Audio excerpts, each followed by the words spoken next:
में पुलिस को बड़ी सफलता मिली है। जो दोनों मुख्य हमलावर थे उनको पुलिस ने चंडीगढ़ से गिरफ्तार कर लिया है। राजस्थान पुलिस और दिल्ली पुलिस का ये संयुक्त अभियान था, जिसमें दोनों जो आरोपी थे रोहित राठौड़ और नितिन फौजी, उन्हें चंडीगढ़ से कल देर रात पुलिस ने गिरफ्तार किया। लगातार पुलिस की टीमें उनके पीछे चल रही थी, उनकी तलाश कर रही थी।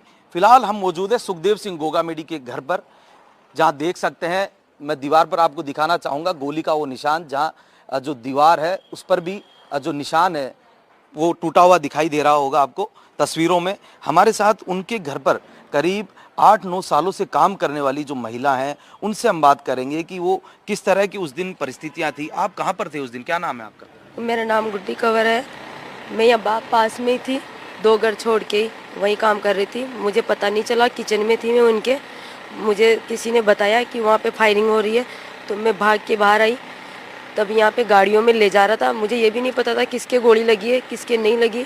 यहाँ पे जो खाना बनाता था वो 24 घंटे यहीं रहता था, वो लड़का बाहर खड़ा था, उसके हाथ पाँव खून से भरे हुए थे। मैंने पूछा विकास क्या हो गया क्या हो गया, मैं हड़बड़ में आई। बोला भाई साहब को गोली लगी, भाई साहब को गोली लगी, इतना ही बताया। मैं घर भाग गई। जाते ही मैंने अपने हस्बैंड को बोला उठो जल्दी, टीवी तुम्हारा मोबाइल चालू करो, भाई साहब को गोली लगी है, कौन से हॉस्पिटल में लेके गए, मुझे ले चलो वहाँ मिलने के लिए। मैं कोई काम करने वाली नहीं हूँ, काम करती हूँ वो मानती हूँ मैं, लेकिन मैं इनके घर की जैसे ही थी। भैया मुझे अपनी बेटी आंखों में आंसू आ गए।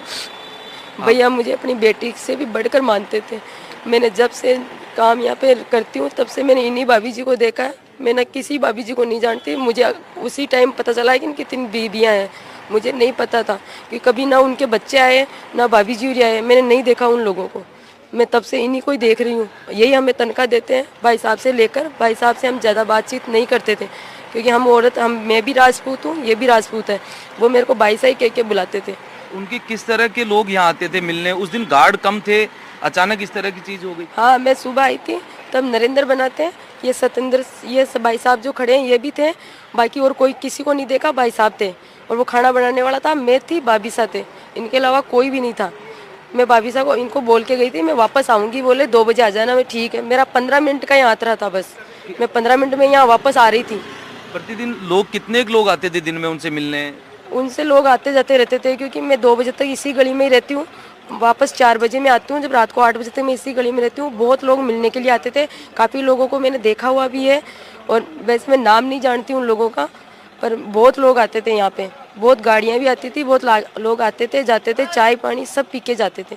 तो समाज के लिए ये काम करते थे, संगठन से जुड़ा ये काम करते थे, समाज के अच्छे उन्होंने अपना सामाजिक जो ढांचा है वो बना रखा था। लेकिन उस दिन इस तरह की जो घटना हुई, उससे आप ये कॉलोनी वालों को किस तरह का उस दिन माहौल बनाया, कैसे उनको ले जाया गया? फिर उनको ले जाते समय मैंने नहीं देखा, सिर्फ गाड़ियाँ जाते हुए मैंने देखी थी। जब मोहल्ले वाले बाहर आए थे, भाई पटाखे कैसे चल रहे हैं, मुझे तो वो आवाज़ भी नहीं आई, क्योंकि इधर काम चल रहा है। उनकी मशीनों की आवाज़ से मुझे आवाज़ नहीं आई अंदर कि गोली चली है। मेरे को तो किसी ने बताया बाद में कि वहाँ फायरिंग हो रही है, तब मैं भाग के आई थी। वो ये मेरे कास्ट के हैं, मैं इन्हीं की कास्ट की हूँ। हमें डर नहीं लगता है सर, पर यह जो हुआ बुरा हुआ। भैया को न्याय के सिवा हमें कुछ भी पुकार नहीं है हमारी। वो मेरे बाप के समान थे। बिल्कुल, देखिए आपकी संवेदना, आपके प्रति हमारी संवेदनाएं, लेकिन ये वो घर है जहाँ पर गोलियाँ चली थी। हालांकि आप उस समय यहाँ मौजूद नहीं थे। उसके बाद किस तरह की यहाँ चीज़ें हो रही हैं? यहाँ पे सब अंदर जाने नहीं दिया।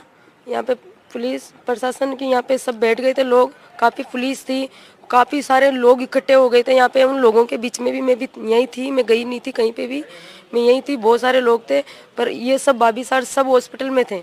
मुझे ये भी नहीं पता कौन से हॉस्पिटल में थे, बाद में पता चला मेट्रो में लेके गए हैं। 5 मिनट के बाद पता चला कि भाई साहब तो एक्सपायर हो गए। तो देखिए, ये उनके परिवार की तरह ही थे, या लंबे समय से उनके घर के कामकाज जो हैं वो ये कर रहे थे।